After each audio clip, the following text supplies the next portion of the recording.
کیا چاند پر زلزلے آتے ہیں؟ بھارت کے چندریان 3 مشن کے وکرم لینڈر نے 26 اگست کو چاند پر زلزلے ڈیٹیکٹ کیے۔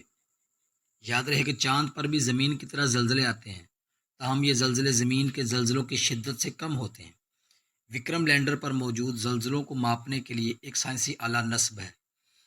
ایسا نہیں کہ چاند پر پہلے زلزلے نہیں ماپے گئے۔ اس سے قبل آخری مرتبہ 1977 میں اپولو مشنز کے تحت بھیجے جانے والے زلزلے ماپنے کے آلات، جنہیں سیسمومیٹرز کہا جاتا ہے، ذریعے چاند پر تواتر سے زلزلے ماپے جا چکے ہیں۔ یہ آلات ناسا کے اپولو مشنز کے دوران نیل آرمسٹرانگ اور دیگر خلاباز 6 مشنز کے دوران 1969 سے 1972 تک چاند کی سطح پر رکھ آئے تھے۔ زلزلے ہمیں کسی بھی سیارے یا چاند کی اندرونی ساخت کے متعلق معلومات فراہم کرتے ہیں۔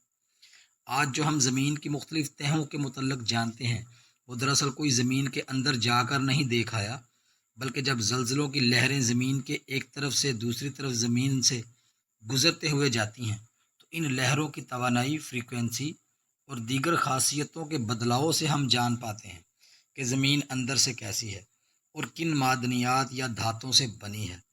بالکل ویسے ہی جیسے آپ کے سامنے دیوار ہو، آپ اس کے پار بنا دیکھے مرد اور عورتوں کی آوازیں پہچان سکیں اور بتا سکیں کہ کتنے مرد ہیں، کتنی عورتیں وغیرہ۔ میں یہاں محض سمجھانے اور سوچ کے زاویے کو تبدیل کرنے کے لیے مثال دے رہا ہوں، کیونکہ ہمارے ہاں عموماً لوگ ابھی تک اس سوچ سے نکل نہیں پائے کہ کسی شے کو آنکھوں سے دیکھنا ہی بنیادی ثبوت نہیں، اس کے متعلق دیگر مادی اور سائنسی طریقوں سے بھی جانا جا سکتا ہے۔ چاند پر زلزلے کیوں آتے ہیں؟ اس کی کئی وجوہات ہیں، جن میں سے ہم 3 جانتے ہیں۔ پہلا، چاند اور زمین کے مابین کشش ثقل کے باعث جس طرح زمین میں سمندروں پر ٹائیڈز یعنی کئی میٹر اونچی لہریں بنتی ہیں، جنہیں جوار پھاٹا کہتے ہیں، ویسے ہی چاند بھی ہلتا ہے، جس سے وہاں ہلکے ہلکے زلزلے سے آتے ہیں۔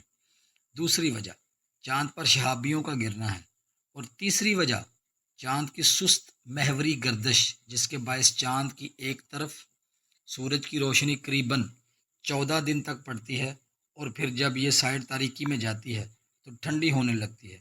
کسی گرم سطح کو اچانک ٹھنڈا کرنے سے اس میں تیزی سے بدلاؤ آتا ہے، کریک پیدا ہوتے ہیں اور یہ سکڑتی ہے، اور جیسے تتے توے پر پانی پھینکیں تو تڑ تڑ ہوتا ہے۔ یوں سمجھیں چاند بھی تتا توا بن کر جب سورج کی روشنی سے نکلتا ہے تو تڑ تڑ ہوتا ہے، جس سے چاند کی سطح پر زلزلے آتے ہیں۔ ہم جانتے ہیں کہ زمین پر زلزلے اس میں موجود ٹیکٹونک پلیٹس کے ٹکرانے سے پیدا ہوتے ہیں، تاہم کیا چاند پر ایسا کچھ ہے؟ کیا چاند کی اندرونی ساخت بھی زمین جیسی ہے؟ اور کیا اس پر بھی زلزلے اس کے اندر سے پیدا ہوتے ہیں؟ یہ سب حتمی طور پر ہم تب ہی بتا سکتے ہیں جب ہم چاند پر کوئی بڑا زلزلہ ڈیٹیکٹ کریں گے۔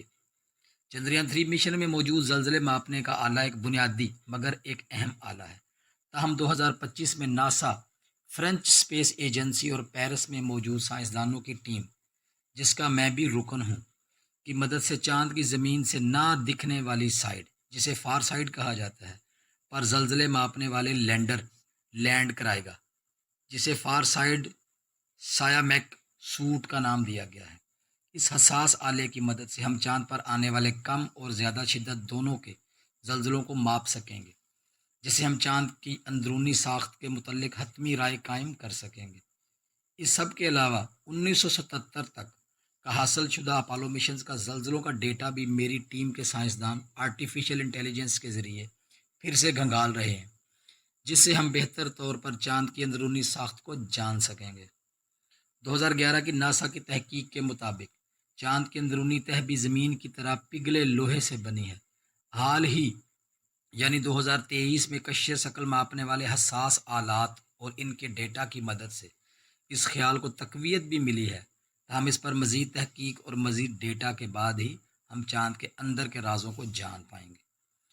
چاند پر مستقبل میں آباد کاریوں کے لیے بھی ضروری ہے کہ ہمیں معلوم ہو کہ چاند پر کس نوعیت اور کس شدت کے زلزلے آتے ہیں۔ خوش رہیں، سائنس سیکھتے رہیں۔ سائنسی معلومات کے لیے اس چینل کو ضرور سبسکرائب کیجیے۔